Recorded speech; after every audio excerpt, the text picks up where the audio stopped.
de Sonora y el Seminario de Niñez Migrante les da la bienvenida a nuevas direcciones en investigación migratoria ante la era Trump, Dreamers y jóvenes de retorno en México.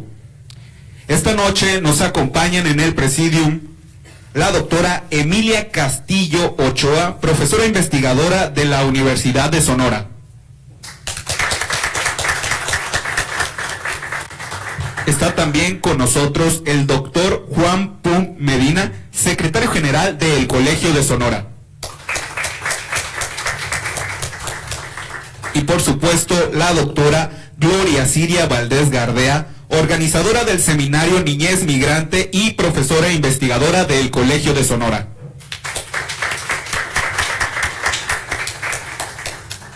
Para iniciar los trabajos del seminario, cedemos la palabra al doctor Juan Pum Medina. Muy bien, Jesús, muchas gracias. Gracias a todas y todos por estar aquí con nosotros, por acompañar los trabajos de la doctora Gloria Siria Valdés. Bienvenidos a los ponentes. Yo brevemente quiero dar la bienvenida de parte de nuestra rectora, la doctora Gabriela Grijalva Monteverde, quien se encuentra ahorita en la FIL, en Guadalajara. Y también mencionar así rápido la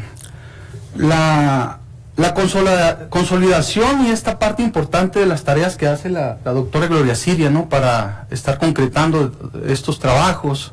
Yo entiendo y me ha quedado claro que detrás de toda esta organización hay horas y de reflexión y de pensamiento sobre este tema que ella desde hace ya ¿cuánto? Unos 6 años, ¿verdad? Viene trabajando.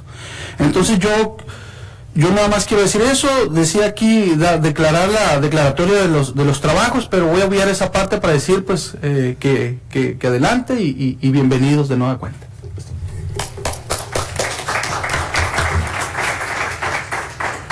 Ahora la doctora Gloria Siria nos dará unas palabras. Pues muchas gracias, bienvenidos todos y todas. Quiero decir que estamos en Face Live, en la página de Facebook del Colegio de Sonora. Ahí nos están observando amigos y amigas del Seminario Niñez Migrante que no pudieron integrarse hoy con nosotros. Hoy voy a empezar al revés. Generalmente damos las gracias por todo este trabajo y este empeño, como bien lo comentó el colega Pum, a la gente que ha participado en la organización de este seminario. A mí me gustaría empezar ahora con eso. Gracias al trabajo extraordinario de la licenciada Ada Salcido, asistente del programa de estudios transfronterizos, es que hemos organizado toda esta cena, este evento académico. Sin duda alguna también la difusión y divulgación del evento por parte del Departamento de Difusión a cargo de la licenciada Inés Martínez de Castro, que también se encuentra en la FIL, ¿verdad, sí, Juan? están los trabajos. Y atrás del trabajo del Departamento de Difusión, pues están los compañeros Iván, Jesús, Daniel, Ana Rosa, Julio incluso, ¿verdad?, que nos acompañan siempre en esta organización. También estuvimos recorriendo las escuelas, algunas escuelas en Sonora, en Hermosillo, para invitar a nuestros estudiantes de primaria, secundaria y preparatoria. En ese recorrido nos ayudó Efren Gil, también algunos estudiantes de preparatoria, Fabiola Gil, que está aquí también, del COBAS Reforma. Pero sin duda alguna, el principal organizador de este evento de este año y del año pasado es el maestro Ramiro Antonio López. Ramiro Antonio López es estudiante del doctorado en Ciencias Sociales del Colegio de Sonora. Él está haciendo su trabajo de campo en Tucson, Arizona. Él contactó a nuestra ponente, una de nuestras ponentes, la doctora Michelle Telles, que le faltan como 25 minutos en llegar, anda ya por el kilómetro 40, ¿no?, más o menos. Y él la contactó, él la trajo para acá, él viene en camino, ¿verdad? Y él ha sido un gran colaborador simpatizante del Seminario Niñez Migrante. Agradezco mucho a Ramiro Antonio, nos está escuchando por Face Live. También los copatrocinadores de este evento, para concluir con esa cena de acción de gracias dedicada especialmente a nuestros migrantes de retorno y sus familias, fue gracias a las aportaciones que dieron colegas de Arizona. Agradezco públicamente al colega Paul Barbin, al colega Dino De Cancini, al colega Carlos Nagel, que han patrocinado esta cena y que ellos observan la importancia de llevar a cabo esta organización de estos eventos. A mí me gustaría concluir, antes de pasarle la palabra a nuestra primera ponente, que el evento de hoy tiene un tema de gran trascendencia. El programa de acción diferida, DACA por sus siglas en inglés, fue cancelado hasta el 5 de marzo del año que entra por el presidente Donald Trump. Son 800,000 jóvenes los que están adscritos al programa DACA. De esos 800,000, aproximadamente 790,000, 760,000 son de origen latinoamericano. La mayoría son mexicanos. 28,000 de ellos están en el estado de Arizona. ¿Qué quiere decir con eso? ¿Cuáles son las interrogantes que tienen esos estudiantes, esos jóvenes que están en Arizona? ¿Cuál es la relación que tendrán con nosotros, Sonora, ¿verdad? Por nuestra cercanía geográfica, histórica, etcétera?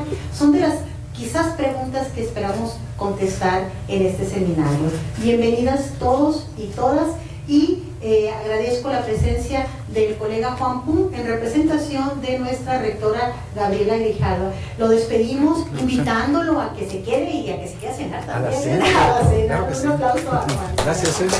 Nos vemos. Bueno, es un honor contar con la doctora Emilia Castillo Ochoa. Ella es doctora en Ciencias Políticas y Sociales por la Universidad Nacional Autónoma de México. Es maestra investigadora de la Universidad de Sonora, adscrita a la licenciatura en Ciencias de la Comunicación y posgrado integral en Ciencias Sociales, en el programa de maestría en Innovación Educativa. La doctora Emilia tiene amplia récord de publicaciones, capítulos de libros, artículos de investigación, etc.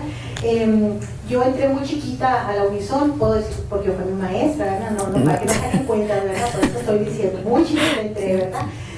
Una gran inspiradora del trabajo de campo, y ella me comentó: oye, Gloria Silvia, tengo un grupo de chavos muy animosos, muy entusiastas, que están con el tema migratorio. ¿Qué te parece si organizamos algo para ellos también? Entonces, también con ella vienen acompañándolo 7 jóvenes del posgrado de la Universidad de Sonora. Está Priscila Ochoa. ¿Aquí está Priscila? No ha llegado. No ha llegado. Diego López Dórame. Ahí está. Ahorita un aplauso para todos, ¿verdad? Guillermo López Franco, Alicia Monsalvo Curiel, Ana Bolena Sotelo Medina, Liliana Sánchez Vázquez y Diana Blanca Siret Galán. Un aplauso para todos ellos. Ellos hicieron este extraordinario trabajo de ponencia modalidad cartel, que está aquí atrás a sus espaldas. Son 7 carteles, muy interesante la temática. El objetivo de estos carteles de investigación es que, a partir del análisis interdisciplinario del fenómeno complejo de la migración, los participantes presentan el diseño de modelos teóricos metodológicos para el abordaje de estos problemas de migración, con metodologías cuantitativas y cualitativas. Así es que los invitamos, cuando termine el evento académico, pasar a ver, y si hay oportunidad hablarán un poco de ello. Entonces, sin más preámbulos, cedo la palabra a la colega Emilia Castillo Ochoa. Bueno, estás en tu casa. Ok, muchísimas gracias, sobre todo a la invitación, y aquí estamos representando a la Universidad de Sonora desde la licenciatura en Ciencias de la Comunicación. Un agradecimiento en el sentido que tiene un laboratorio de comunicación y servicios educativos, y ahí se les dio el taller de diseño de cartel para la difusión del conocimiento científico, en coordinación la doctora Mariel Montes, en coordinación con el posgrado integral en Ciencias Sociales. Y nosotros luchamos durante un largo tiempo por una materia de migración y movilidad, ¿sí?, que se incluyera en los planes de estudios como materias obligatorias, ya no como optativas, por fin logramos esta materia y hoy mis alumnos están aquí presentando, ¿no? Y alumnos que tienen con nosotros, algunos desde la licenciatura en Ciencias de la Comunicación, con una temática de migración, y hoy ya se la llevan a maestría y luego a doctorado también. Muchas gracias, ¿no? Entonces empezamos. Nosotros tenemos un proyecto general que es Migración, Educación Superior y Juventud. En él se derivan diferentes temáticas de investigación de migración. Una de ellas es Migración y Educación, caso jóvenes de Estados Unidos inscritos al programa DACA.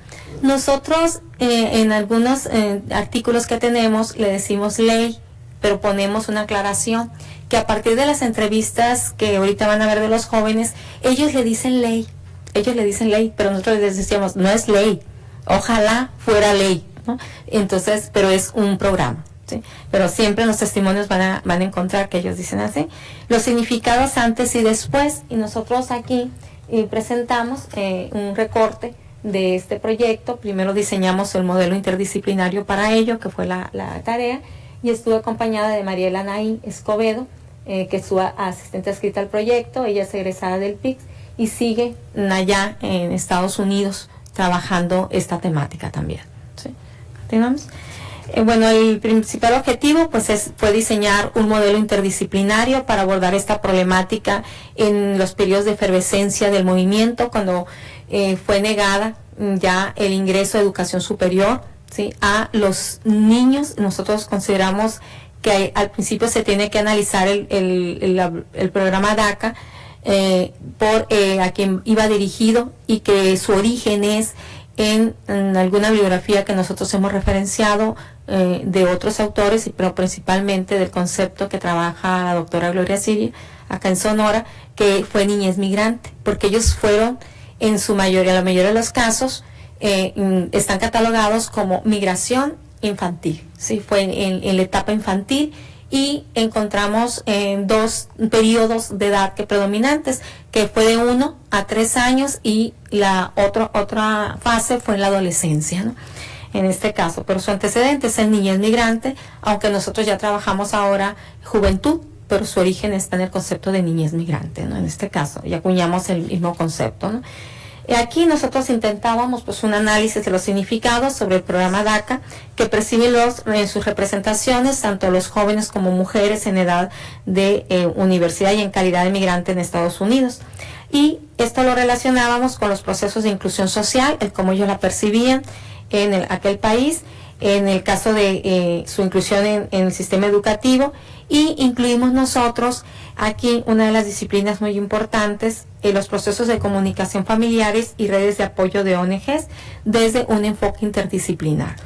Y incluíamos nosotros las redes de apoyo porque fue una constante en la primera exploración que nosotros hicimos, y la referencia que ellos hacían, que un primer contexto en que ellos reciben información sobre el beneficio no fue necesariamente en el contexto familiar, sino fue en organizaciones no gubernamentales, y en este caso aquellas relacionadas con algún servicio a la comunidad, pero muy relacionada con el sistema religioso. Y también la información la recibían a través de los medios de comunicación. Por otra parte, pues pretendimos diseñar el modelo interdisciplinario, que es en 3 etapas su aplicación, porque fueron varias disciplinas.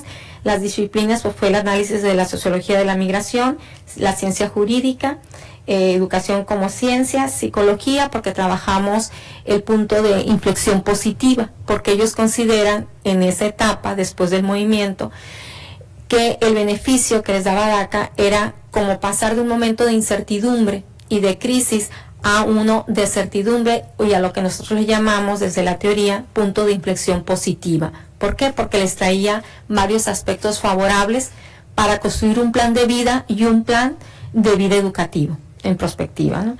Y por otra parte, también vemos nosotros los procesos educativos en los jóvenes universitarios mexicanos inscritos a DACA, y en este caso el cómo ellos eran percibidos, el proceso de inclusión social, el proceso de inclusión educativa, y cuáles fueron los procesos de comunicación y los apoyos de las ONGs. En este caso sobresalían los apoyos de servicios comunitarios que tenía, que principalmente van dirigidos los beneficios a mexicanos, en este caso, pero muy vinculados con el sistema religioso. Otro de los aspectos fue analizar la percepción del programa que tenían ellos para su plan de vida y plan o proyecto profesional como jóvenes universitarios, y cómo ellos la consideraban un punto de inflexión. El punto de inflexión puede ser positiva o puede ser negativa. Ahorita vamos a ver brevemente el concepto que nosotros trabajamos, ¿no? Y por último, ellos nos pedían que diseñáramos una propuesta de comunicación donde de manera muy simplificada se les pudiera dar información, ¿sí?, para saber qué era verdad y qué era mentira sobre la información que ellos recibían por medios de comunicación, por las organizaciones no gubernamentales y principalmente por los familiares, ¿no? Por un desconocimiento que se daba después como dicen, ellos decían, como dicen ustedes, a río revuelto, ganancia de pescadores, ¿no? Era que ese apoyo ellos pedían al final. Y por último, un interés de nosotros, que siempre ha sido en esta línea de investigaciones desde años atrás, después de hacer investigación, pues generar o creación de políticas de retorno en instituciones de educación superior, así como lo ha hecho en los estudios antecedentes de niñez migrantes del equipo de la doctora Gloria Siria, ¿no? Que algunas yo creo que han sido muy, muy apuntaladas para ir avanzando poco a poco, pero referente a la niñez de retorno, ¿no? Nosotros nos basamos en un esquema, pasamos al esquema rápidamente: migración y educación superior. Estas fueron nuestras categorías: migración, percepción y significados del programa, punto de inflexión, inclusión, procesos de comunicación, redes, ONGs y contexto familiar, y qué pasaba después de la no aprobación y ya la detención prácticamente del avance del beneficio, y cómo desde inicio, ahorita lo vamos a ver, cuando nosotros los entrevistábamos, ellos decían, tenemos incertidumbre. Estos son los aspectos favorables y lo que nos, pero la incertidumbre siempre estuvo ahí, y principalmente la incertidumbre y la ansiedad en la medida de que pasaba el tiempo y iba a haber el cambio presidencial de gobierno, y ellos no veían, ¿sí?, un futuro posible o un punto de inflexión positiva si quedaba Trump, como lo manifiestan posteriormente en las entrevistas de octubre a la fecha, después de esto, ¿no? Pasamos.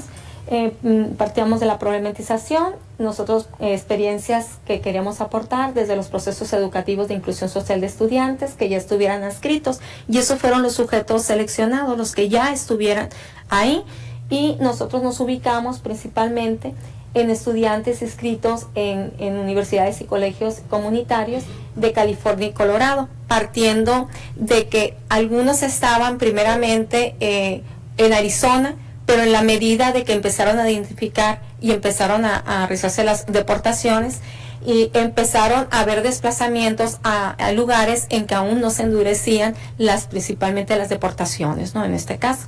Entonces nos quedamos nosotros con algunas instituciones donde fueron las que cobijaron, pudiéramos dicho, desde con información y con asesoría a los jóvenes, en este caso, para evitar desplazamientos hacia otros lugares, ¿no?, de las comunidades. Pasamos al siguiente.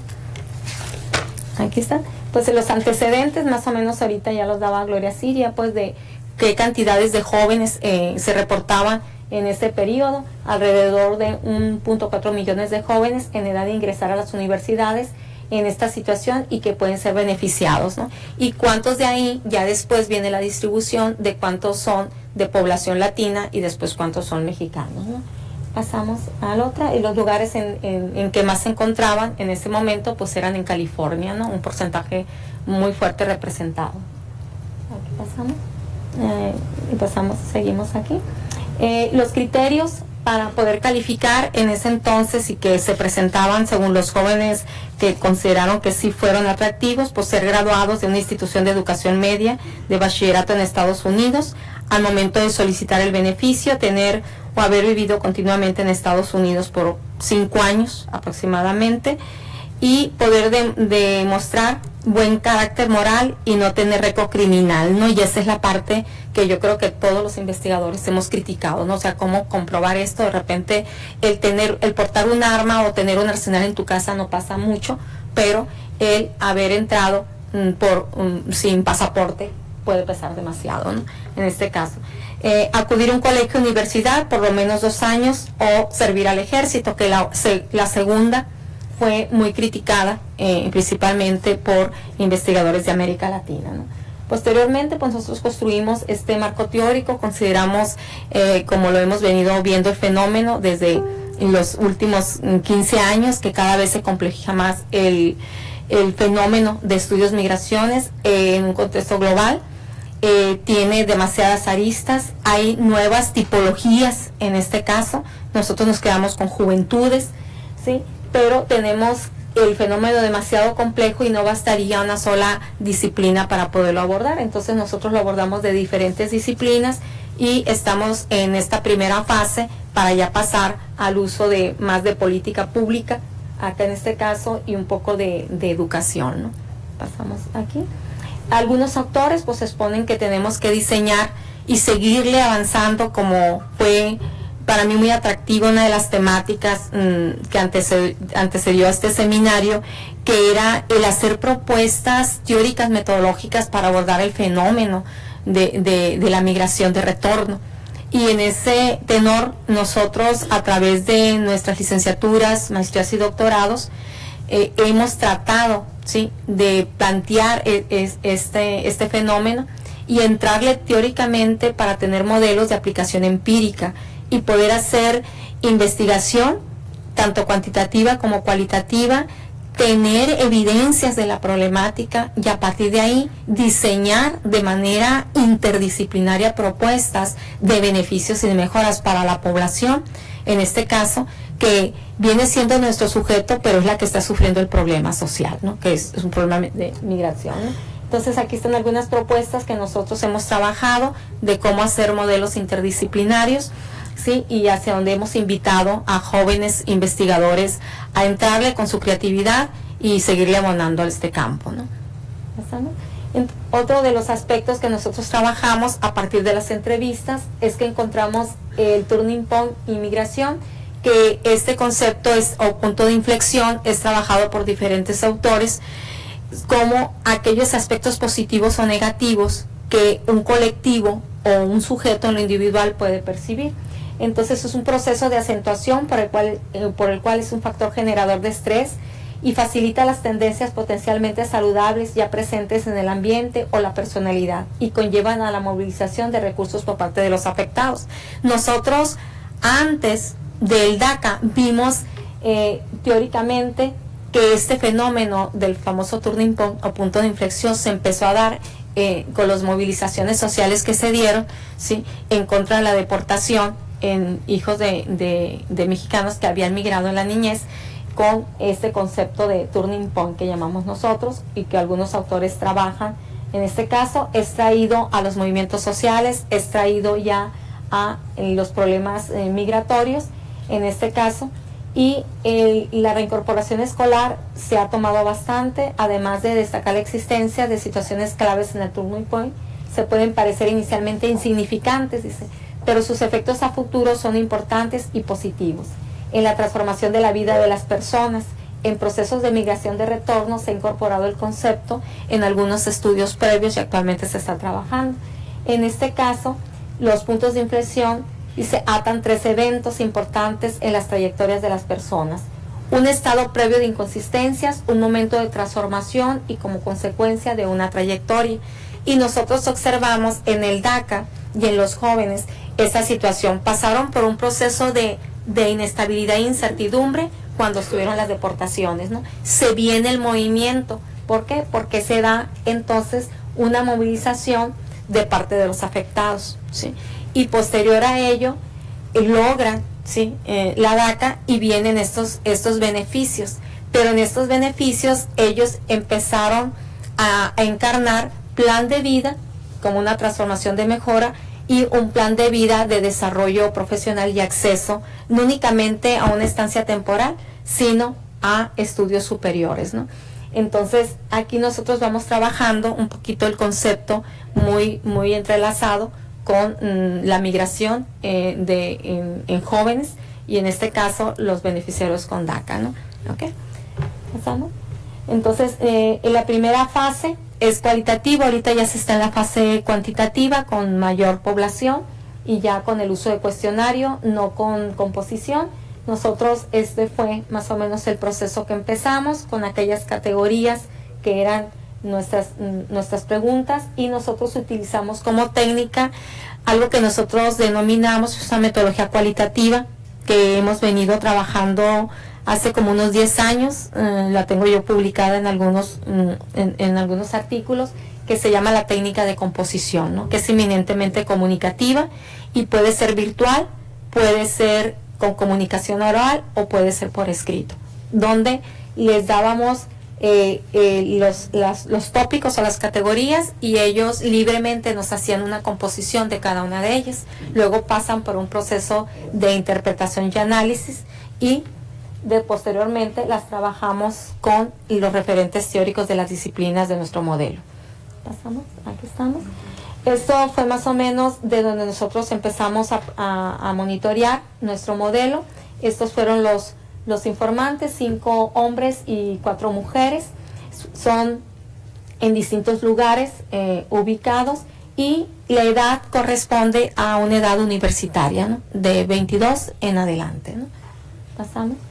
La migración de origen, aquí nosotros trabajamos, cuando a mí me decían las colegas que participaban, maestros, que no tenemos claro si es niñez migrante, o que sí, en una primera fase es, sí, pero ya después se convierte en otra, pues, ¿no? Pero ahí está el origen, y ahorita lo van a ver. Entonces aquí está, encontramos nosotros, pues fueron migraciones infantiles, en este caso, y el concepto y otro que trabaja Gloria Siria con su equipo de investigación, aquí se cumple enteramente el concepto, pues, ¿no?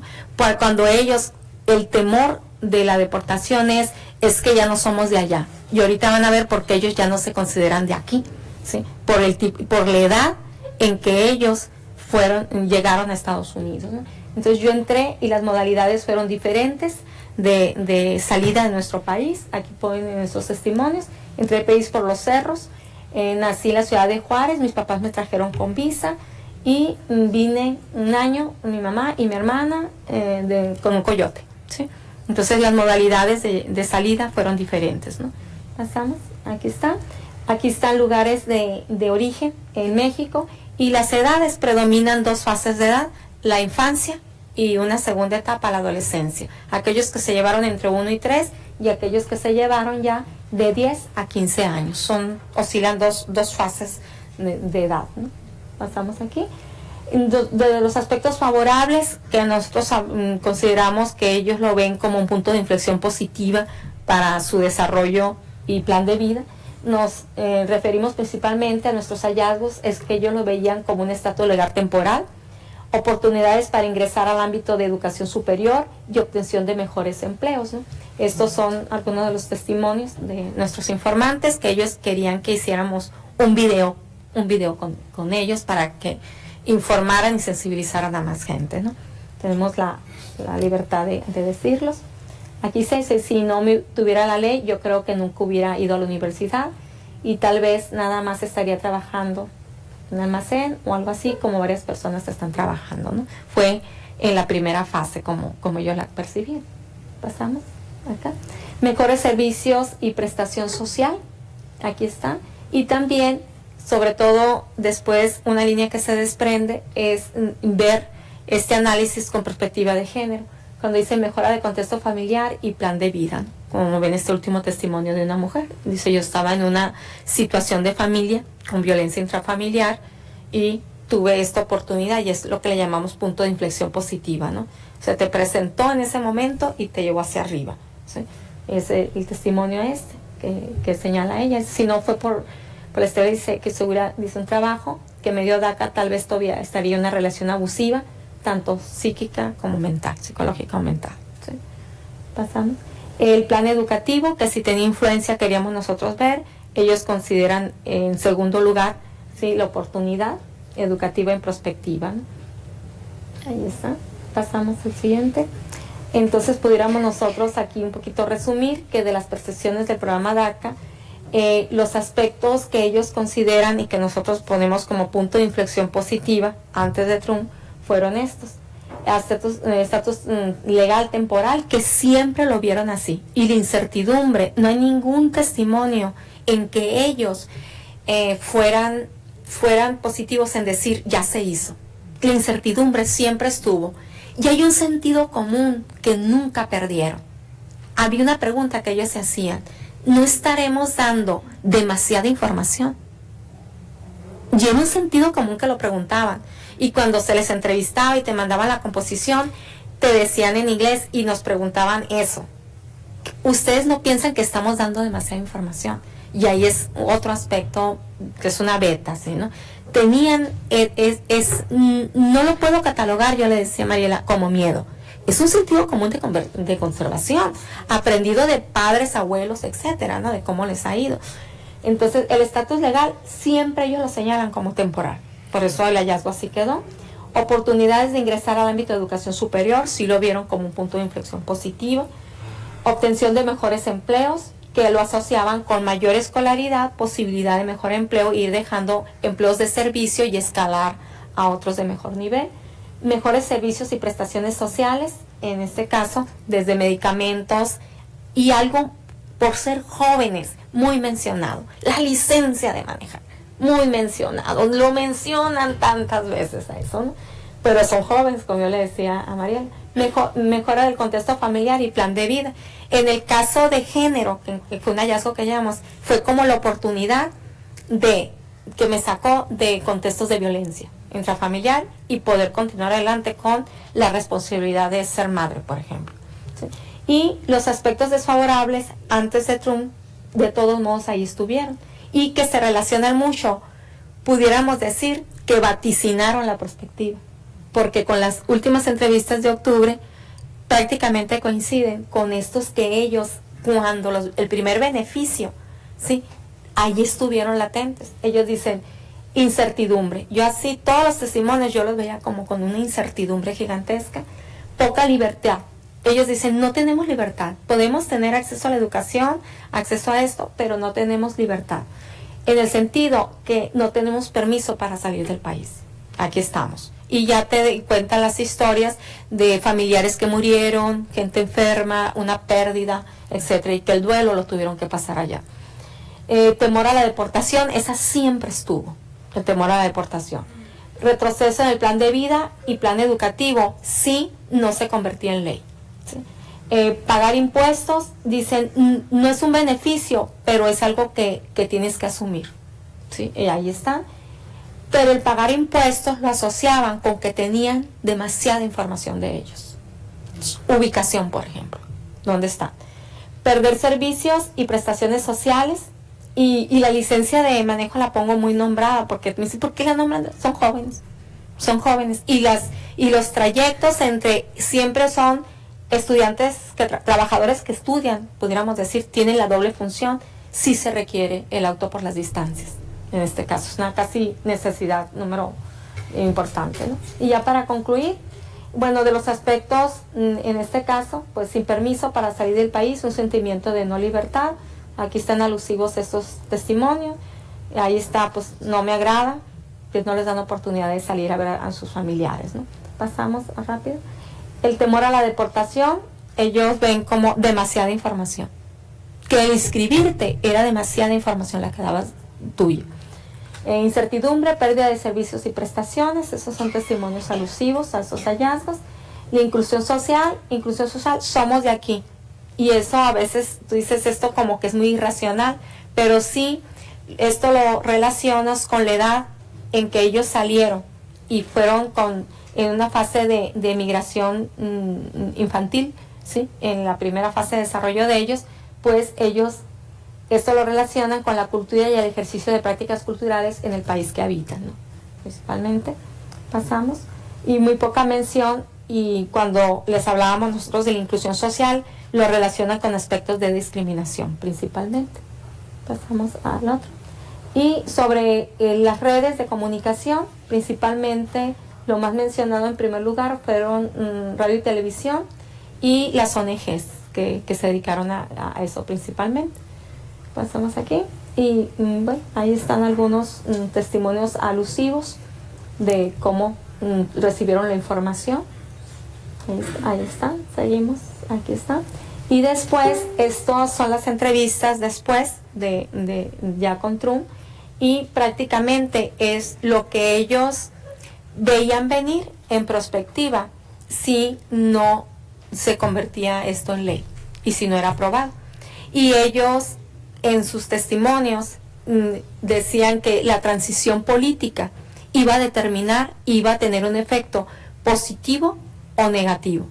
Y yo creo que no hubo voto de jóvenes que estuvieran en esta situación que dijeran Trump para presidente, porque ellos veían venir la caída de lo que consideran ellos que habían avanzado, principalmente en plan de vida, plan educativo y en otros aspectos que ellos señalan. Y estos son algunos de los testimonios de ahora actualmente y que se relacionan mucho con la segunda columna de lo no favorable que ellos señalaban, ¿no? Pasamos ya a la última. Ahí está sobre el plan escolar, la situación actual como estudiante, cómo se conciben. Ahí está. Y pues algunas consideraciones. La primera etapa es percibida como un punto de inflexión positiva y como oportunidad de desarrollo de plan de vida y educativo, como un factor de reconocimiento de situación de migración y años de estancia en Estados Unidos. Somos de aquí, ¿no? Sí. Un factor de inclusión social y cultural, tiene asociación con la migración de la niñez, ¿no? Infantil. Otro aspecto, en menor medida hace mención a la discriminación, pero sí existe, y sobre todo gente crítica en las entrevistas. Ella señalaba el por qué consideraba que no teníamos que perder de vista ese aspecto, ¿sí? Lo otro, el reconocimiento de redes de apoyo, ONGs y familiares. Y con Trump dice, y la no aprobación consideran afectó su proceso de inflexión positiva y por el riesgo de perder lo avanzado y el temor inicial y permanente que siempre lo tuvieron. El retorno al país de origen, no somos de allá. Ellos, ¿no? Y ahí, ya por último, nosotros consideramos pues que es necesario seguir con el análisis de esta problemática que es cada vez más compleja, tener evidencias para empezar nosotros a diseñar políticas, tanto de difusión de derechos, que ellos así lo solicitan, y políticas públicas de educación superior dirigidas a jóvenes de migración de retorno con oportunidad de incorporarse a las instituciones de educación superior, ¿sí? Porque en este caso creemos nosotros, no basta señalar estudios cuantitativos o cualitativos, ¿no? Sino ellos dicen, ¿qué propuestas van a dar ustedes con la información que nosotros estamos dando? Porque son universitarios los que nosotros estamos entrevistando. Dice, porque hace falta que ustedes generen información, dice, que no venga del Estado, sino que venga de las comunidades académicas, ¿no? Y en caso de retorno, ¿qué nos espera allá? Pero aquí los gobernantes todavía no saben qué les espera, ¿sí? Y nosotros nos preguntan los directivos de educación, oye, ¿qué les espera? Pues, primeramente, yo creo que estamos tardando mucho en empezar a diseñar propuestas de acogida, ¿no? Entonces yo en el caso de la Universidad de Sonora, con un proyecto que se desprende de aquí, que es el doble retorno, gente que se regresa, les decía yo, es que son poquitos, me decían, pero ¿qué no estás viendo el endurecimiento de las políticas migratorias? Y como dicen los expertos en Turning Point, el problema puede ser pequeño, dicen, no lo minimices, porque luego se te puede hacer complejo y no esperes la crisis. Y creo que a veces es lo que pasa en México, que esperamos la crisis para entonces tener reacciones, ¿no? Y las licenciaturas que ellos estarían más dispuestos a ingresar son las de humanidades, y preguntan que si hay en inglés, y pues les decimos que está idiomas, ¿sí? Pero idiomas nos dice, oye, no nos los quieran mandar todos porque pues no tenemos la licenciatura de enseñanza del inglés, dice, pero hay gente que, por ejemplo, que dice, yo quiero estudiar ingeniería, yo quiero estudiar acá también, y viene pues toda una internacionalización y la exigencia de un profesor al 2020, al 2025, que tiene cuando menos que saber 3 idiomas, porque nos espera una gran cantidad de alumnos y niñas de retorno, y tenemos que estar preparados en perfiles, en condiciones administrativas y infraestructura y condiciones académicas. Gracias, es todo. Muchas gracias, colega Castillo. Creo que fue muy oportuno que iniciara ella, ¿verdad?, con este recuento de cómo observaron los jóvenes Dreamers antes de la llegada de Trump y inmediatamente después de la llegada de Trump. Ahora acaba de llegar, yo creo que echa la mocha, ¿verdad? La doctora Michelle Telles tiene un amplio currículum. Voy a ser breve. Ella enseñó en la Universidad Estatal de Arizona durante 9 años, en la Universidad del Norte de Arizona durante 2 años y actualmente es profesora asistente en el Departamento de Estudios México-Americanos en la Universidad de Arizona. Ella tiene un doctorado en educación con énfasis en estudios comunitarios críticos por la Claremont Graduate University en el 2005 egresó, ¿verdad? Y también maestría en arte, sociología y educación por la Universidad de Columbia. Tiene varios libros, artículos publicados, ¿verdad?, en varias revistas internacionales, y es miembro de la Junta de Revisión Editorial de Estudios Chicano-Latina, la revista de Mujeres Activas en Letras y Cambio Social, y de la Junta Directiva de Southwest for Life Alianza en Tucson, Arizona. Yo creo que estamos muy honrados con tener aquí a la doctora Michelle Telles.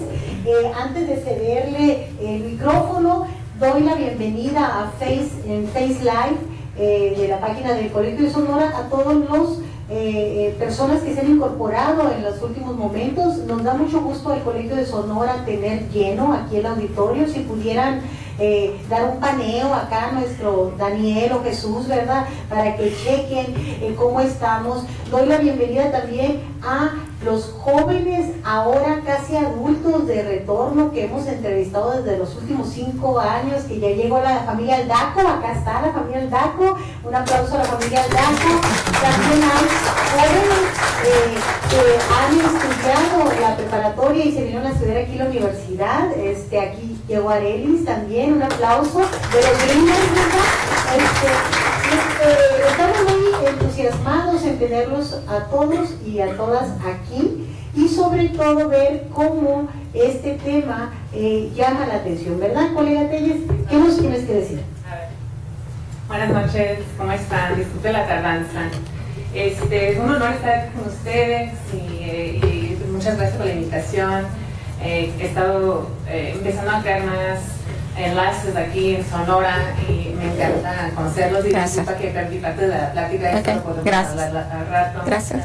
Bueno, primero quiero empezar con una propuesta, una idea donde yo expongo que la legalidad es cuestión de poder, no de justicia.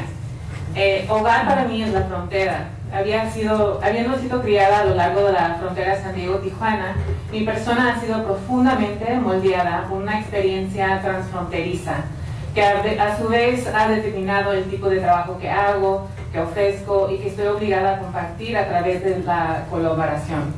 Colaborar porque valoro la pedagogía pública, la práctica incrustada, la producción cultural, artística y la producción del conocimiento con y acerca de las comunidades que encarnan la resistencia creativa.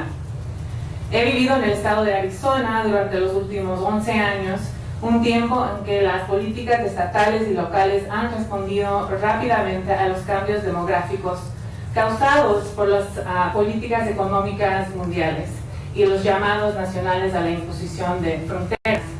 A causa de estos cambios, los patrones de migración en el estado de Arizona han cambiado radicalmente. Como resultado, se ha desarrollado un clima estratégico del miedo y la deshumanización de migrantes mexicanos y otros, lo cual incluye los que aparentan como migrantes, incluyendo los chicanos, chicanas, los indígenas en esos terrenos. Por parte de políticos locales que de muchas maneras han tenido bastante éxito al codificar Esto a través de la ley y la conciencia popular con lanzamientos brutales de poderes legislativos, incluyendo la famosa SB 1070 y la HB 2281, lo cual puedo hablar de eso después. Gran parte de mis investigaciones más recientes se han enfocado en documentar y hacer visibles las historias de comunidades trabajadores que han respondido a este clima político, cómo se han organizado y que han prosperado a pesar de estas condiciones. Vivimos en un sistema basado en una historia particular de explotación, genocidio y exclusión. De hecho, Arizona no es una anomalía, sino la norma, tal como la demostraron las elecciones presidenciales de 2016.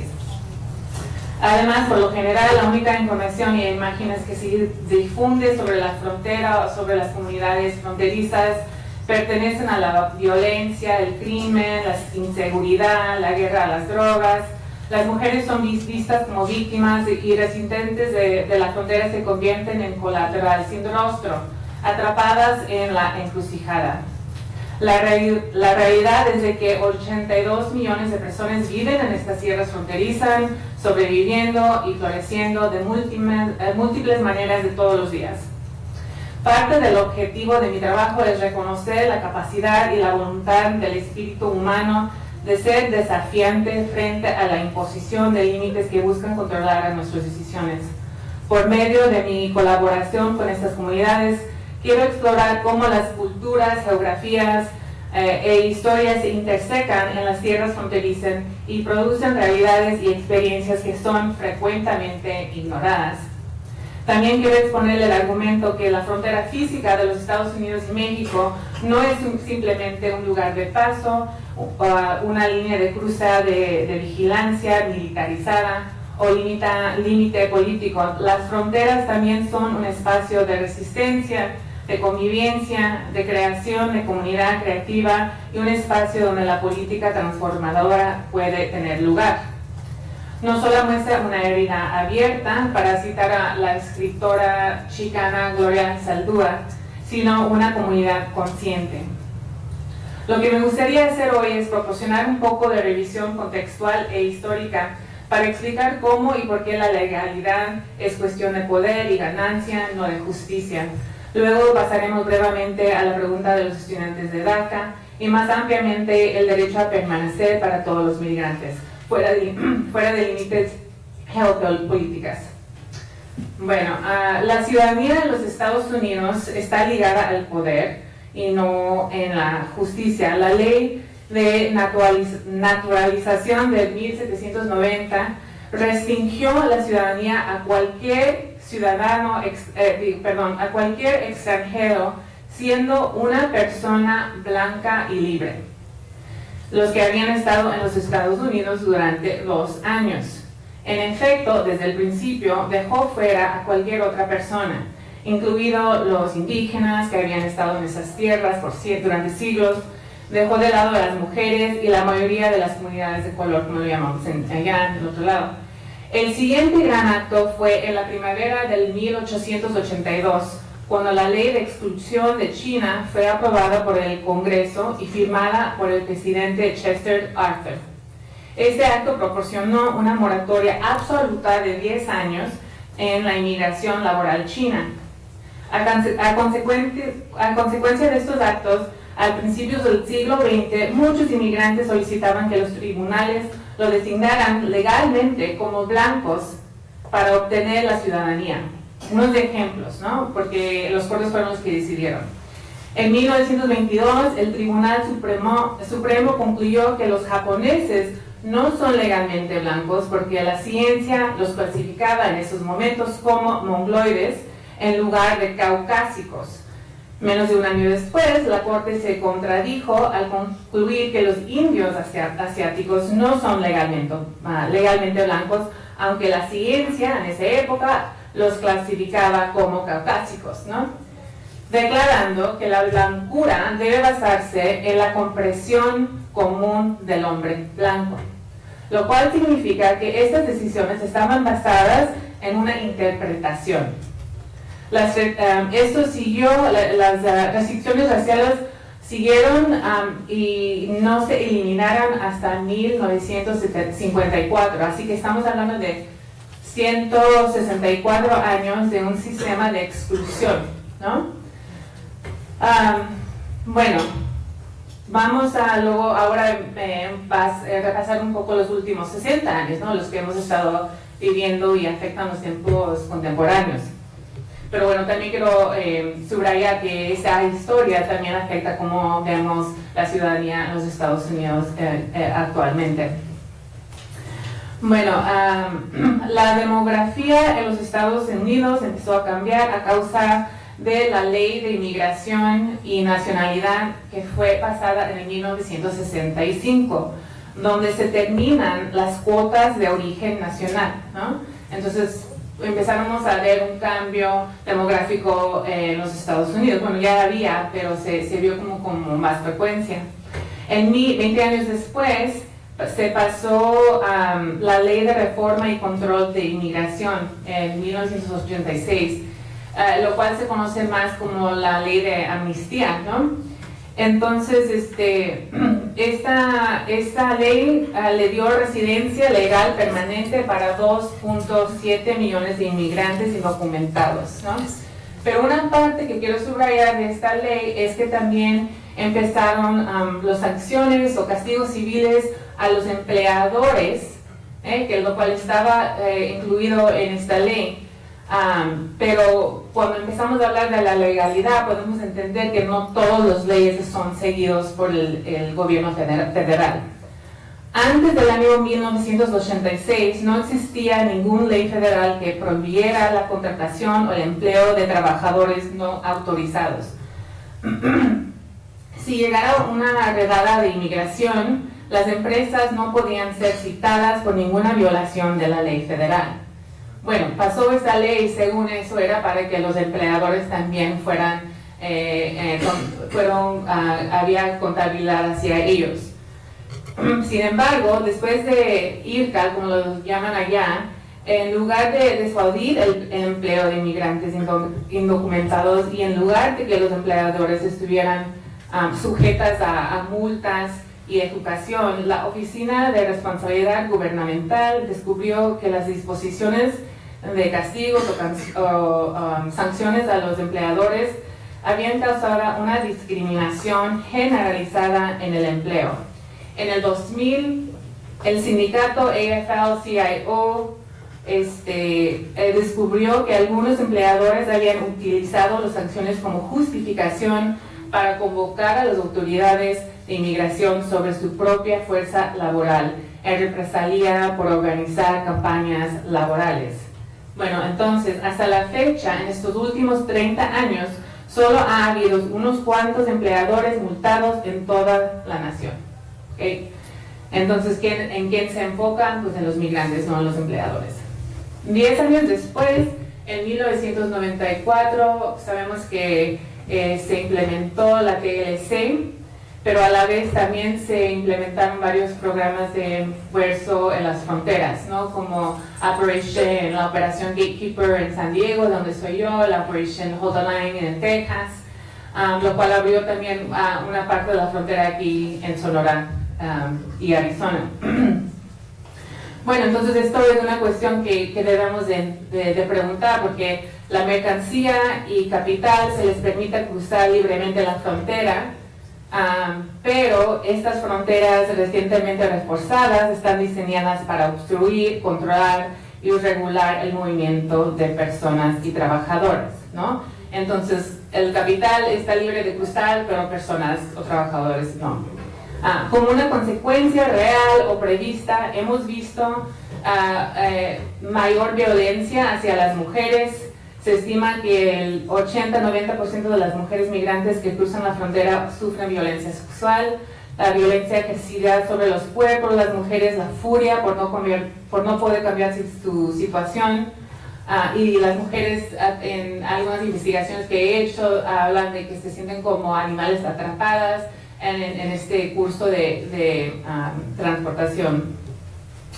Ha habido 2.666 muertos a lo largo de la frontera Arizona, nada más en Arizona. En el cruzo, el número de muertes que cruzan la frontera se ha duplicado desde 1995, así que inmediatamente después de TLC y estas operaciones de crecimiento de seguridad. Desde el 2005, agentes de la patrulla fronteriza en servicio han matado al menos a 42 personas, así que también tenemos que ver que las comunidades fronterizas están viviendo un tiempo de militarización. Bueno, 2 años después, Clinton basó la ley de inmigración ilegal y responsabilidad del inmigrante. Lo que quiero subrayar de esta ley es que ya no había sistema discrecional, porque ahora los migrantes que se fueran encontrados no podían, había una detención obligatoria y de deportación, ¿no?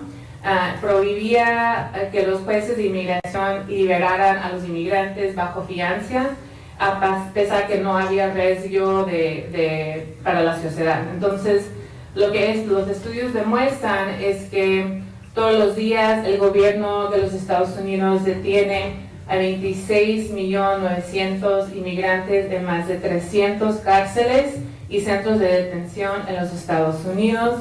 Actualmente hay 3 veces más inmigrantes detenidos que hace 10 años.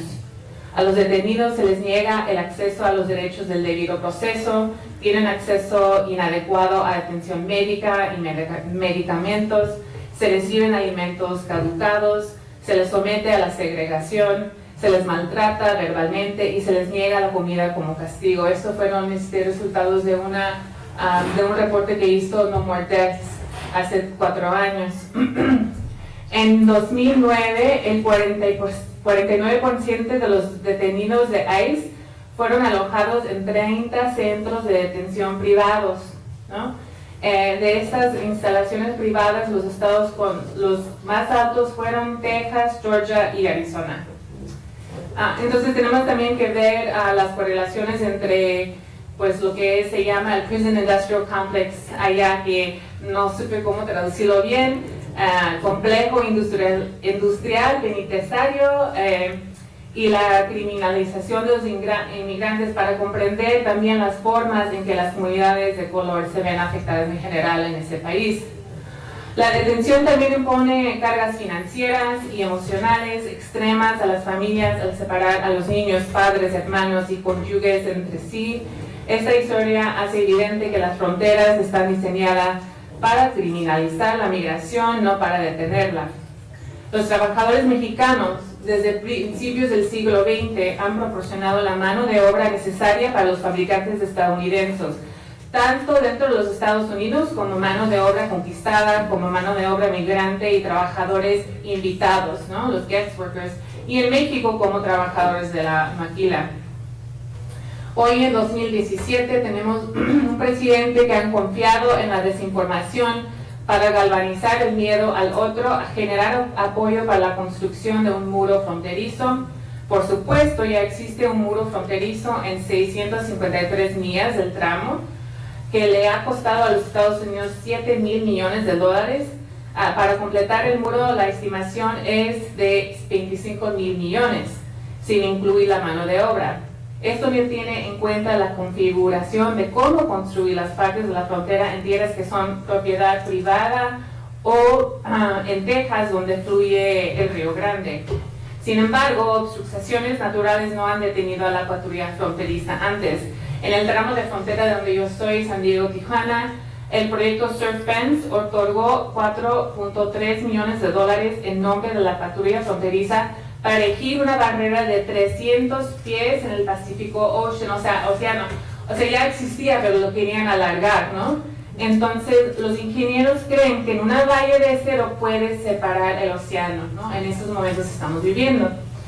Desde una perspectiva de derechos humanos, el muro fronterizo y las acciones del gobierno de los Estados Unidos en torno a su construcción han sido criticados por violar varias normas internacionales, incluidos los derechos de los pueblos indígenas, el derecho a la propiedad privada y el derecho a la no discriminación. Además, el muro tiene efectos ambientales graves y de largo plazo que ni el gobierno de Estados Unidos investigó ni abordó adecuadamente. Solo en 2008, 36 leyes federales se suspendieron gracias al Real ID Act de 2005, aprobado por el gobierno de Bush en esa época, para garantizar la construcción expeditiva de las barreras fronterizas y las carreteras. Por supuesto, no escuchamos sobre esto los medios de comunicación nacionales o internacionales, ni reconocemos que el muro mismo sea ilegal debido a estas violaciones. Mi punto es de que tenemos que desafiar fundamentalmente cómo entendemos la justicia y la ley.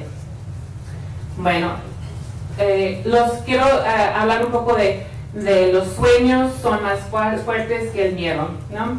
Al revisar esta historia, lo que esperaba demostrar es que la falacia del sistema de inmigración y los caprichos de los actores políticos cuya decisión da forma a la vida de los migrantes que cruzan las fronteras.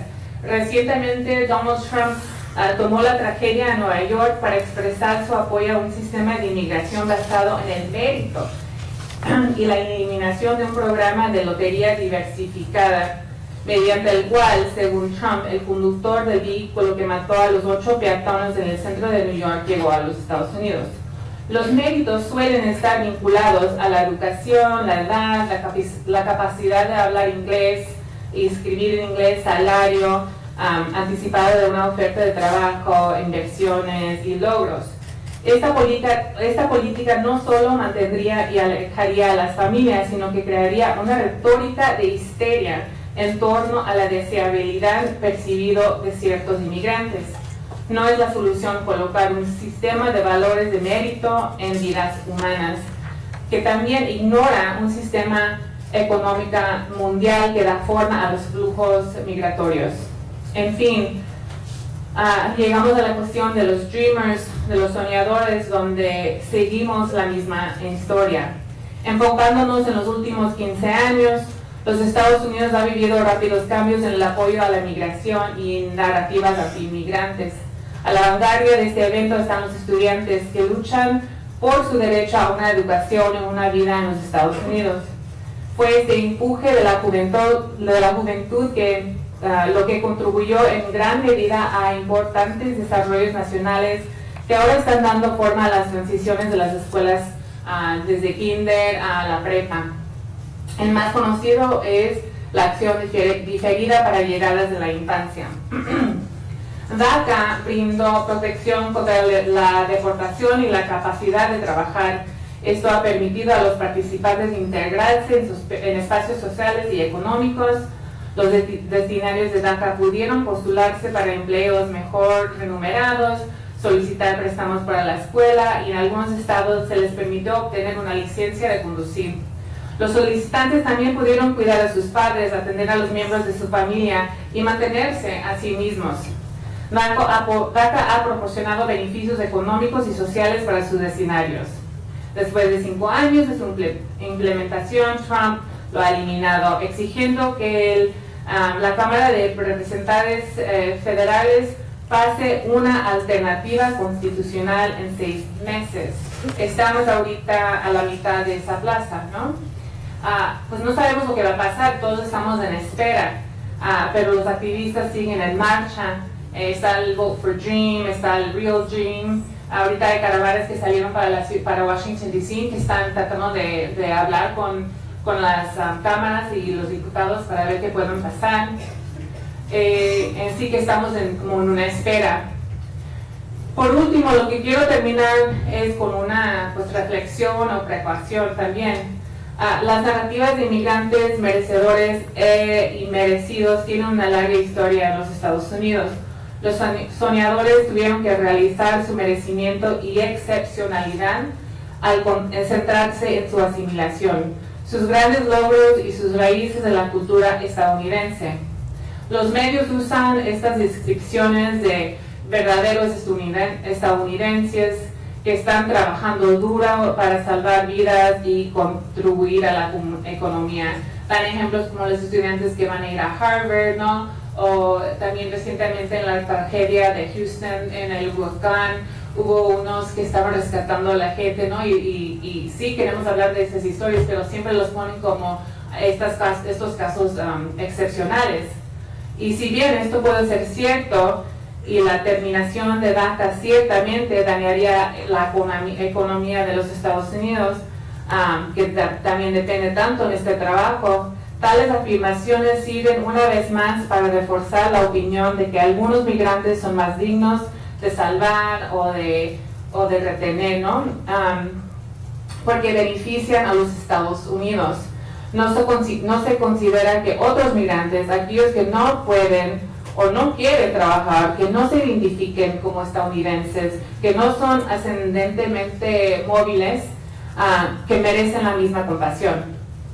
Pero los migrantes son más que su fuerza de trabajo, también deben de ser valorados como seres humanos que llevan derechos. Muchas gracias.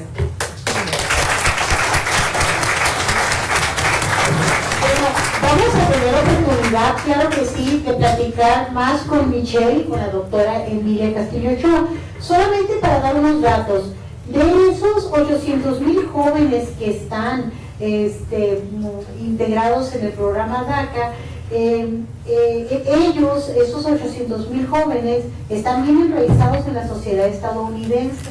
89% están empleados, 85% han vivido en Estados Unidos durante 10 o más años y cerca de 1 de cada 5 han vivido en Estados Unidos por 20 o más años. Más del 90% son fluentes en inglés y el 93% se ha graduado de preparatoria.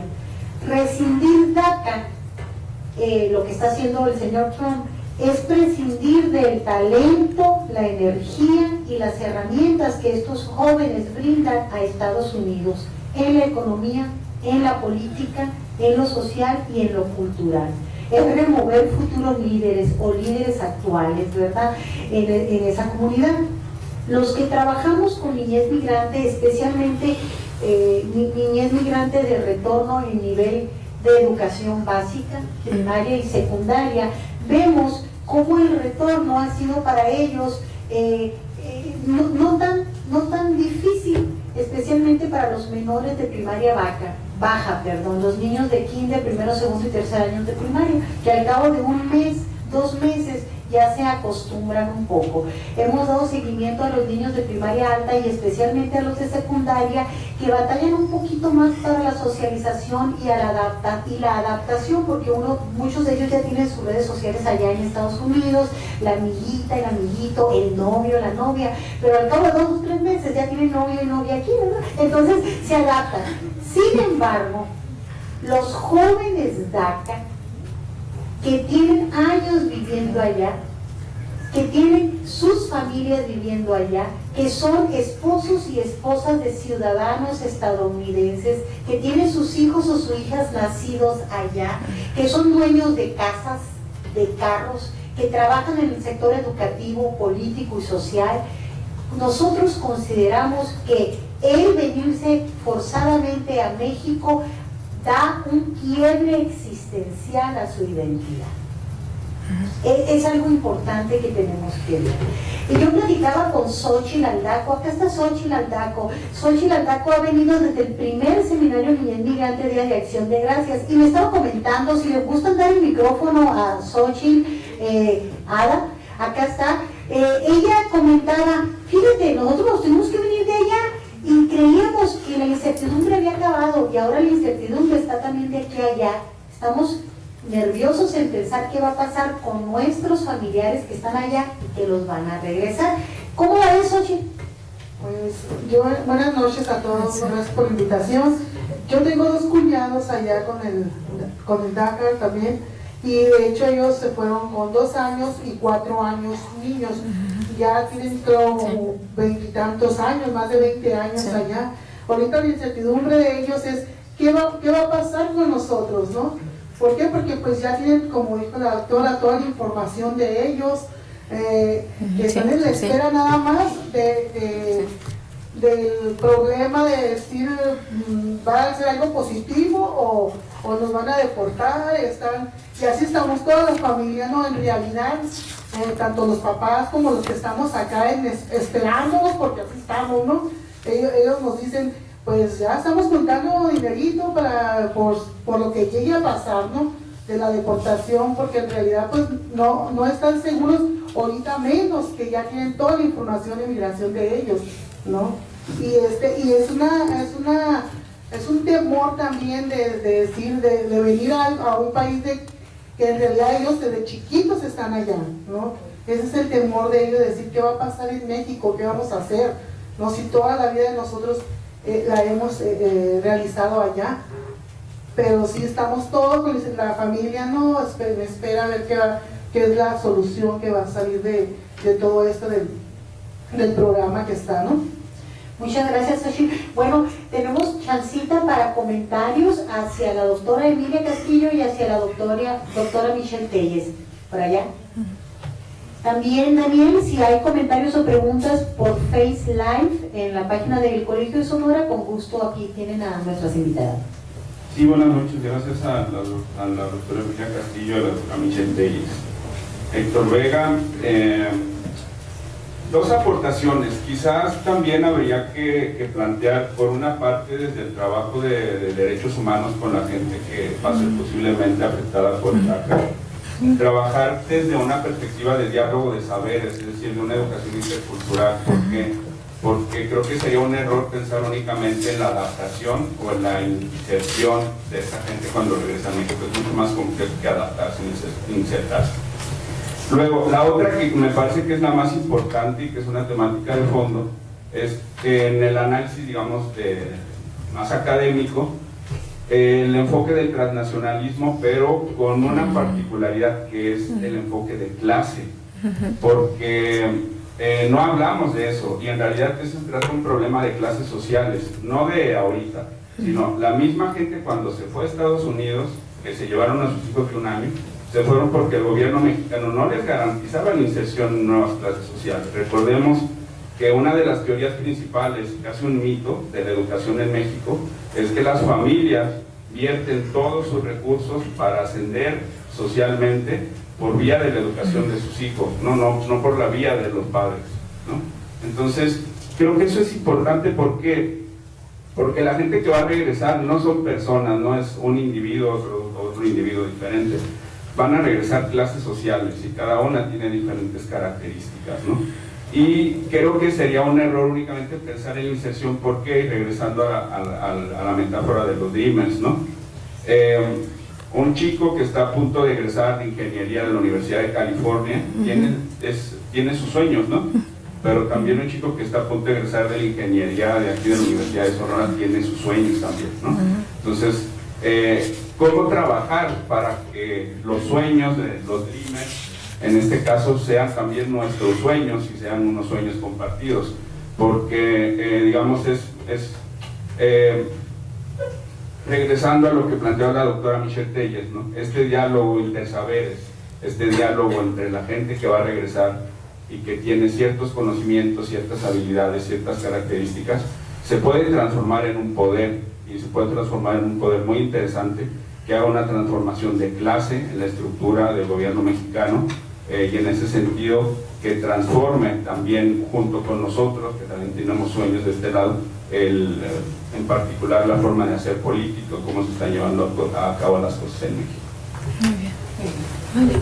Pues adelante, colegas. No, pues no tengo nada más que añadir, o sea, es buena propuesta y sí, tenemos que hablar de cómo hacer esos intercambios, ¿no? Y hacer esas, yo creo que es una perspectiva con más esperanza, ¿no? En vez de estar así como muy deprimidos lo que está pasando, es como ver cómo podemos actuar en esta situación y podemos crear algo diferente. Y viendo que muchos tenemos estos conexiones transnacionales. Claro, me encanta la idea, no sé si aquí están empezando así, me imagino.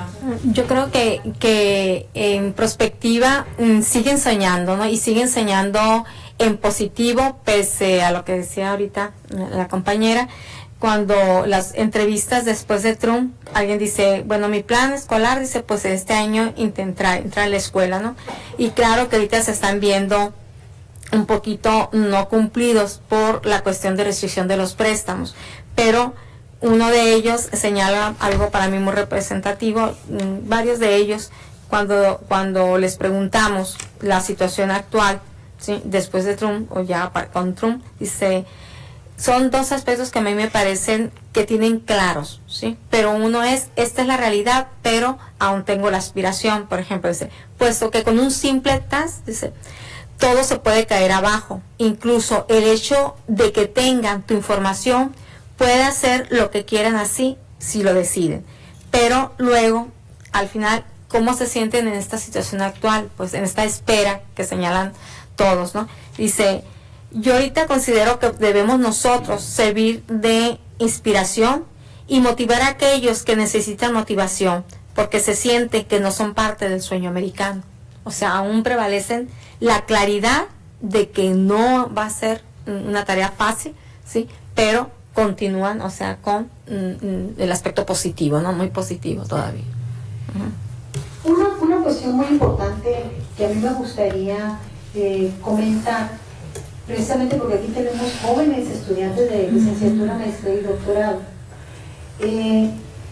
El fenómeno del retorno, sea niñez migrante que retorna, adolescentes, jóvenes, familias o parte de la familia, no es algo nuevo, no estamos descubriendo el hilo negro. Este fenómeno del retorno se ha dado a través de toda la historia de la migración entre México y Estados Unidos. ¿Cuáles son las características actuales que lo hacen novedoso? Lo hacen novedoso desde los últimos 15 años el reforzamiento de la política antimigrante en Estados Unidos, especialmente en el estado de Arizona, California, Alabama. Lo hace particularmente novedoso en la crisis del 2007-2008 en Estados Unidos, como nunca, ¿verdad?, que dio para abajo la industria de la construcción, de los servicios, etc. Lo hace novedoso, de alguna manera, el discurso del señor Trump, que antes era considerado políticamente incorrecto y que en la actualidad este cuate lo ha hecho correcto, entre comillas, ofreciéndolo en espacios públicos y oficiales antes no contemplados. La discriminación, el racismo, el asunto de construir un muro, el asunto de dar para abajo el Tratado de Libre Comercio, no es nuevo. Entonces, el expresidente Barack Obama ha sido el expresidente que ha deportado a más personas en la historia de Estados Unidos, más de 3 millones. Lo que es relativamente nuevo es esta posición del discurso nacionalista blanco, América para los americanos, que tampoco es nuevo. Lo que es nuevo es que este cuate lo hace abierto, público, y empodera a otros ciudadanos en Estados Unidos para denigrar, discriminar todavía aún más a la comunidad mexicana, a la familia de estatus mixto en Estados Unidos. Eso es lo contemporáneo.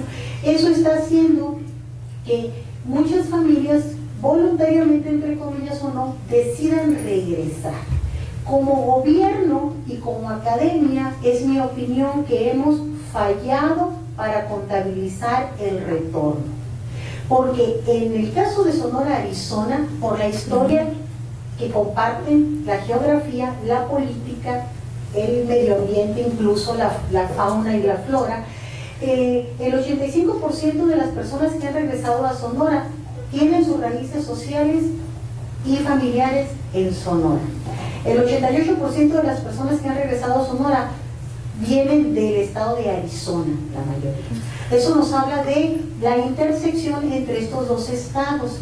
Hemos fallado como gobierno y como academia para contabilizarlo, porque el 85% de esas personas se han venido por la libre, entre comillas, es decir, no han sido sujetos a un proceso administrativo de deportación ni de repatriación. Agarran sus chivas, empacan, venden y se vienen. ¡Ah, deportaron a Mario! Bueno, pues ahí te voy, ayúdame, ¿no? Y ahí viene así. ¿Quién los contabiliza? Cuando ustedes van de shopping a Nogales o a Tucson y vienen para acá con sus bolsas y todo, alguien los para y les dice, ¿de dónde viene? ¿De dónde? No, nadie. Hemos fallado en desarrollar metodologías para contabilizar a la gente y saber quiénes son, dónde están, cuántos años tienen, en qué municipios están, etc. ¿Qué va a pasar ahora con estos 28,000 jóvenes Dreamers que están en el estado de Arizona. ¿Qué nos espera a nosotros como Sonora? ¿Estamos listos? No estamos listos. No estamos listos para que no se vayan. Exactamente. No estamos listos. Se incorporaron atrás un grupo de mamás o de maestras con jovencitos. ¿De dónde vienen? Si nos ayudan con el micrófono. Buenas noches. No sé si recuerdan de mí, cada año, llevo 3 años viniendo aquí con los niños. ¡Bravo! ¿De dónde viene, señora? Somos de la colonia Nuevo Hermosillo, yo soy de Cuernavaca, pero mi historia es hace 5 años que incluso lo deportaron y me quedé solita con mis hijos y ya después lo vine. Tengo 2 niños y 4 niñas son de mi cuñada también, que después vinieron, son nacidos allá, y luego otra amiga también, que es un niño igual, o sea, somos familiares, pero hemos vivido en Arizona y cuando encontraron a mi esposo venimos para acá, pero estamos bien. Sí, te recuerdo bien. En la escuela por allá adelante. Como no, ya estuvimos hace 3 años. Así nomás para que nuestro público en Face Live se entere, cuéntanos, ¿cómo ha sido o cómo fue tu llegada aquí? ¿Qué es lo más difícil que se te ha hecho a la hora de adaptarte aquí a Hermosillo, Sonora? ¿Y por qué Hermosillo? ¿Por qué llegaste aquí? Tuve que sacar fondo de Hermosillo para no llegar hasta Cuernavaca.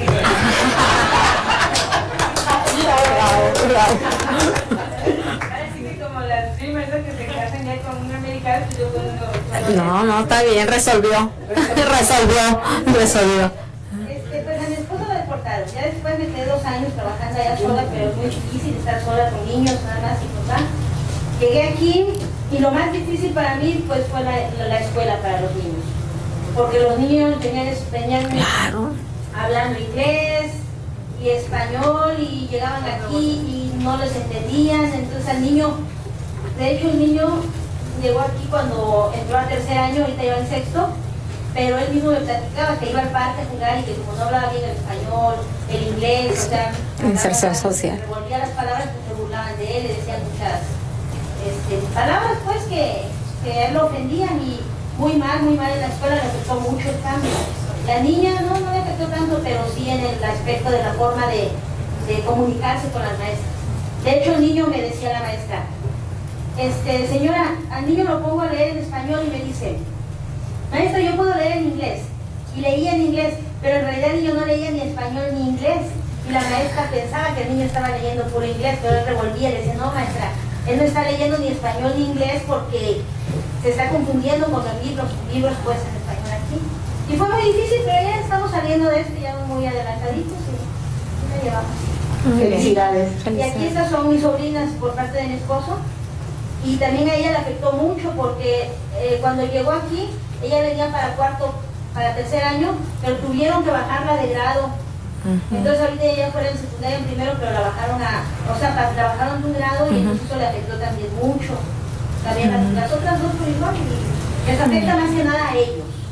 A ellos porque llegan a una escuela nueva donde no hablan muy bien o no entienden las materias que aquí, allá es mucho más fácil aquí sí es muy buena la educación, más difícil y todo, pero allá les dan nada más su hojita blanca y lo que hiciste en el día te llevas tu hojita a la escuela, no tienes que llevar libretas para cada. Allá es más fácil porque allá no llevamos mochila muy pesada, nomás una hojita, 3, 4 hojitas nos vamos a la casa y aquí vamos con la mochila llena de hojas. Muchas gracias, qué interesante, ¿verdad? Y efectivamente todo lo que dijo la compañera son los resultados que hemos encontrado en las investigaciones a nivel básica. Por último, aquí tenemos, si pasan el micrófono por acá, Ada, tenemos también aquí invitados, aquí si nos pudiera, o el jovencito. Buenas noches. Pues yo nací allá en Phoenix, Arizona. Viví ahí unos años, como hasta los 10, bueno, 9, y aquí cumplí los 10 W. Pues en afectar, pues sí me afectó mucho porque era muy difícil quedarme. También era un poquito más difícil socializar con las personas. Tampoco hablaba muy bien el español. El español lo aprendí como en 1 año o 2. Y sí, fue muy difícil para mí andar enterando con los nuevos, porque uno como me desburlaban también a mí. Pero en esa parte me hizo más una persona más seria, así que ya no me afectó tanto. Se fijan que todavía tiene el tono, ¿sí? Janet, ¿gustas decir algo? Acá está Janet, Ada, acá. La hermosa Janet. Ella, mira, ella. Buenas tardes. Pues yo nací en Nogales, Arizona. Ahorita tengo 15 años. Pues en inglés pues también. Pues yo me vine para acá a México cuando yo tenía 8 años. 9 años, viví un año en Nogales, Sonora con toda mi familia, porque pues nos corrieron de allá. Sí, nos corrieron y pues nos vinimos a Nogales, Sonora en diciembre. Entonces yo seguí en la escuela y me levantaba a las 5 de la mañana a cruzar pues, la línea para irme a la escuela. Pues porque yo soy ciudadana, nací allá en Nogales, Arizona. Y pues terminé la escuela y nos vinimos aquí a Hermosillo. Y pues sí se me hizo al principio muy difícil por la convivencia, los tipos de personas que, o sea, son muy diferentes, la personalidad de aquí a los de allá. Y las escuelas también, como dicen allá atrás, creo que era que igual así allá es, te ibas con una hojita y no te dejan tarea, y aquí sí hasta los mochilas te pesan de la espalda. Entonces sí, sí se me hizo muy difícil al principio, pero ahorita ya estoy muy bien. Qué bien. Pues son muchas historias, muchas cosas que platicar. ¿Qué les parece si nos vamos a echar un taco? Sí. ¿Verdad? Una foto hace falta. Sí, nos vamos a echar un taco, o sea que no es un taco, ¿verdad? Es la cena de Acción de Gracias, ¿no? Es pavo y todo lo demás. Allá en los patios centrales del Colegio de Sonora, les vamos a pedir a Ada y a los demás que nos acompañan, no sin antes aquí una pregunta, una observación aquí de esta compañera, y allá pueden seguir platicando con Michelle, con Emilia. Me encantaría que las familias que vienen se sentaran con ellas y estuvieran platicando, ¿verdad? Adelante, compañera. Hola, buenas tardes. Seré breve. Me parece muy interesante, ¿no? las anécdotas aquí de los compañeros. Y algo que pues destaca, ¿no? Es por ejemplo que son bilingües, ¿no? Quizá en su mayoría. Entonces, lo que nos hace pensar y reflexionar algunos jóvenes universitarios que estamos a punto de egresar, incluso los que ya quieren estar inmersos en un mercado laboral. Quizás también entre nosotros la incertidumbre, ¿no? ¿Qué va a pasar con nosotros, ¿no? Con los estudiantes. Entonces, mi pregunta va dirigida a ustedes, doctoras. ¿Cree que hay un desplazamiento de la fuerza de trabajo por los Dreamers?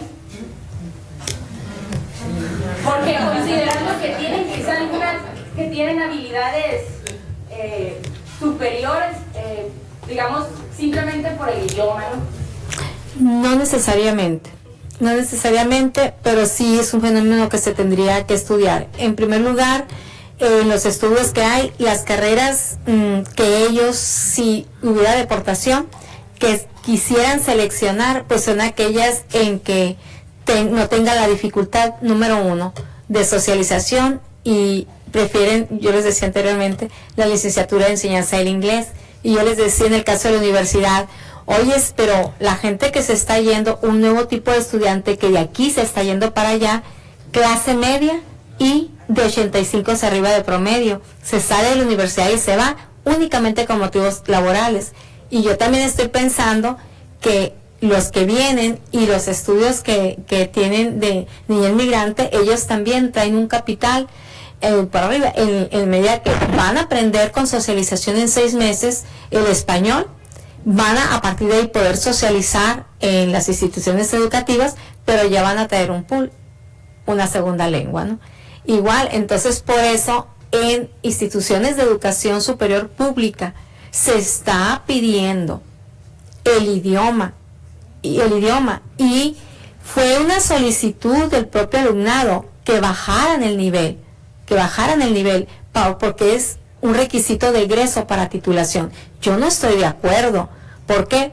Porque tú de aquí al 2020 tienes que tener la lengua materna, y 2, porque estamos entrando en procesos de internacionalización. Y ellos se van a venir a integrar, y no los tenemos que ver como aquella competencia en el mundo laboral, sino que los que estamos aquí, o sea, ¿qué requerimientos para estar como iguales? Pues, ¿no? Porque ellos iban a traer un problema fuerte que resolver, la integración social otra vez y la socialización. Y nosotros estamos obligados, con los procesos de internacionalización, a la lengua materna y mínimo 2 idiomas al egresar de una institución educativa. ¿Por qué? Por la movilidad laboral. Y acá pueden revisar el tema de los carteles, ¿no? Toda la internacionalización y las firmas de tratados de libres comercios, o sea, cómo se está dando también la internacionalización de la mano de obra, ¿no? Okay. Muy interesante, hay mucha tela de donde cortar. Les pido por favor a